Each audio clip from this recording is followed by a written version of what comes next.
Hi, it's Jen. Welcome back to my podcast.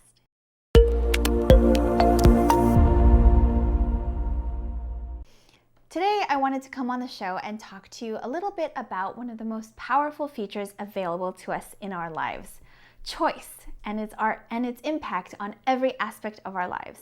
In high school, I had this fantastic anatomy teacher who, after all her years of teaching, was quite familiar with the whining of students, complaining about homework, quizzes, tests, labs, you name it. In fact, she'd heard it so often that one day she decided to remind us of one simple thing: everything is a choice. A classmate of mine groaned about not wanting to do a particular assignment, asking if we really had to do it, and to all of our surprise, she replied very sarcastically with an eye roll, "Sean, the only thing that you have to do in life is die. Everything else is a choice." Whoa. Harsh to hear from your teacher when you're 17, but she was absolutely right. Everything is a choice. What we wear, who our friends are, where we live, the way we talk to ourselves, how we think and react, even how we feel, all of this is a choice. Pretty overwhelming? Yes, but if you really think about it, pretty amazing. Once we realize that we have the ability to choose, look at how much of our world opens up. We determine what we do. We pick the people who surround us. We decide how to feel. We get to choose. Isn't that wonderful? To realize that all of life, everything that happens around you, every experience, every situation, it's happening for you. And we, every single one of us, is individually responsible for our own life experience. Being happy, annoyed, sad, delighted, all of them choices. Going to work, paying for taxes, getting a dog, the second date. Yep, those are choices. Not to say that our choices are without consequence, but nonetheless, they are still our choices. The beauty in this is that when we really understand this, really let that soak in, we realize that we are completely responsible for ourselves. Whatever the situation, taking responsibility for it and how we choose to maneuver moving forward, how we think about the situation, how we react to the situation, and what we choose to do from then on. When we accept the responsibility of our choices, we can no longer be robbed of happiness. It sounds a little bit strange at first, but hear me out. When we don't accept responsibility, it means that we're looking to blame. And if we blame or assign blame, pointing the finger at someone or something, we surrender our ability to claim our own joy and happiness. Blaming someone or something means that our feelings are now contingent on something else. We've forfeited our choice. We've given up our power. Because no one can actually make you feel anything. Our joy, our peace, whatever we're feeling, it's because we're actually choosing to feel that way. No one has that much power over you that they can control how you feel. Our reactions to something are still a choice, so we can choose to allow that person or situation to disrupt our peace, or we can choose to say, nope, I'm choosing my peace, my joy.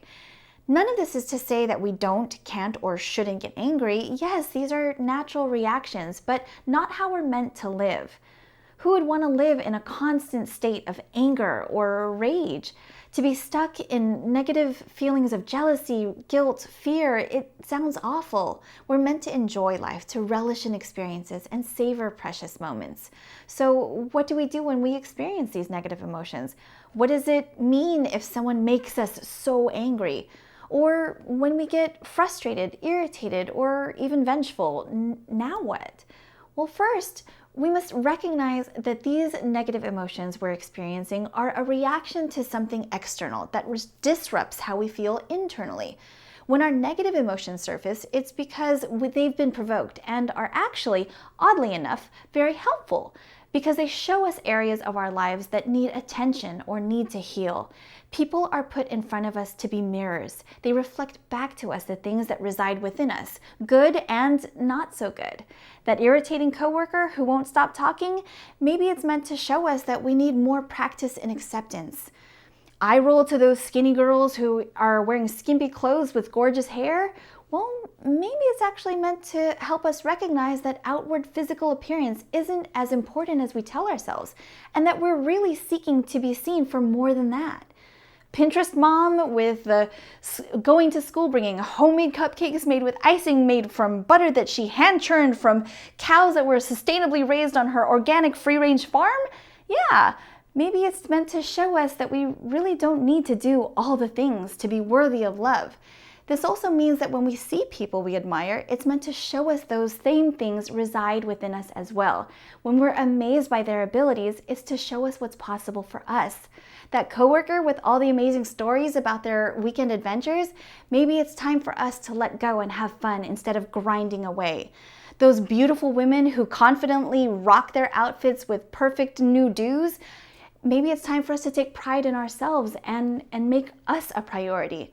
That parent who takes class treats every day, maybe it's that we can be thoughtful for those we love. Their beauty, their magnificence, their splendor, the mirror that they hold reflects back to us that sometimes we can't see what exists inside of us already. When that mirror is shown to us, we also choose what we see. Did you notice that all of my examples were the same 3 people viewed in different ways? It's because of how we chose to see them. Our life experience then is a series of choices strung together. We can choose how we play our lives out. Say, for example, you may think to yourself, I wish I was more patient, or I really need to stop comparing myself to others, or I gotta start exercising. Do you think that you'll just wake up one morning and be suddenly full of patience, insecurities washed away, and ready to exercise daily? Or do you think that you'll be presented with opportunities to be patient, to practice being patient, situations to practice lifting yourself up, and challenged to choose exercise over one more episode on Netflix? When we desire something to know what it's like, often we're first given the exact opposite of it, so that we can know, understand, and ultimately appreciate when that desire is finally realized. Because sometimes we can't fully know one side without having experienced its exact opposite.